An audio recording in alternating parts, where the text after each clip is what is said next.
on your own. Do your work on your own. పాదం సహపటే ధ్యానం. సహపాఠకులు అంటే నీ తోటివారు. అందుకే మహాత్మా గాంధీ చెప్తాడు, tell your friends and tell your character అని.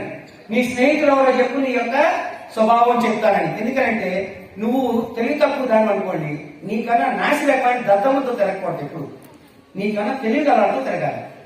ఎందుకంటే పువ్వులతో కూడిన నారకైనా వాసన వస్తుందని సామెత ఉంది. నారకు వాసన ఉండదు.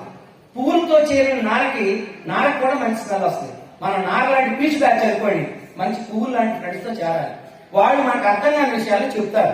మనకన్నా దద్దమ్మలు చూసుకుని నాకు 30 వస్తే 25 ఏళ్ళతో తిరిగారనుకోండి, 17 ఏళ్ళతో తిరిగారనుకోండి, సంకలం అయిపోతారు.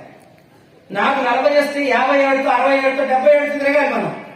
మన సాంగత్యం వల్ల మన ఔన్నత్యం పెరుగుతుంది. గుర్తుపెట్టుకోండి, your companion, your friendship will enhance your capabilities. కాబట్టి పాదం